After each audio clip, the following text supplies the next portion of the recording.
Alrighty, this is always an exciting day. It's kind of like from a coach's perspective, this is kind of like Christmas morning. You know, you have an idea of what the gifts are under the tree, but then you finally get to open them up. And I think the class we signed is a fantastic class.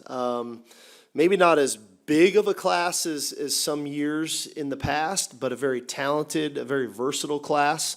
When you look at some of the playmakers on the offensive side of the ball, obviously you get an elite quarterback in Diabell, an elite runner in Derek Cooper, some really fantastic playmakers on the perimeter in Cohen Brown, Chris Stewart, and then Jermaine Bishop with his ability to play on either side of the ball.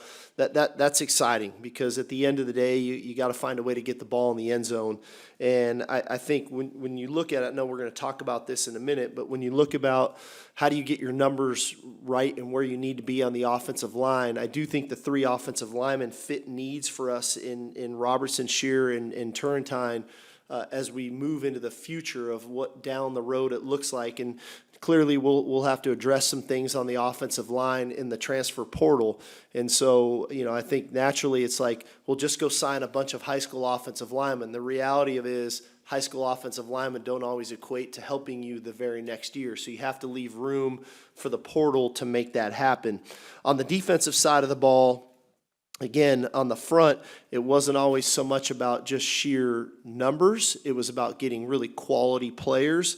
And you look at James Johnson, you look at Richard Wesley, you look at Jamarian Carlton. I mean, these guys are very athletic, fantastic players that can have some. I think all three of those guys could have some potential immediate impact for us there. I thought we hit a home run at the linebacker position. Obviously, Tyler Atkinson is a fantastic football player for us. You look at Cozy Akpala, a very versatile guy who can play off the edge and at linebacker with great length. And then we're really pumped about Rocky Cummings. You know, it's again, everybody's recruiting process is different. But this guy's growth and evolution into his senior year, the length that he has, his ability to play off the ball, linebacker, and off the edge was big for us.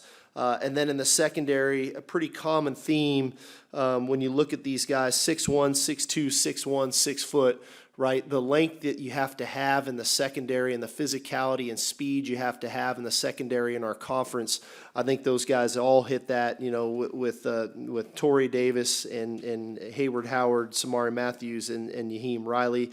And then naturally, you know, solidifying some things from a specialist standpoint, building some depth out there, I think is big, you know. And I think ultimately for us, you know, one of the challenges that we're faced with right now in the Southeastern Conference, so that everybody's clear, we're still operating at 85 scholarships.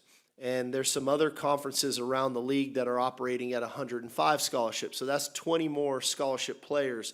We may get to that in the SEC. We may not. We're discussing that. We're voting on that. And that, you know, if we're operating at 105, this number is probably a bigger number, but we have to assume for the moment that we're going to be at 85. Well, that then gives us a little more wiggle room if we do go to 105 to where we can be a little bit more aggressive when it comes to the transfer portal that way. So all in all, I'm very excited about this group. I think there's some guys that will have immediate impact.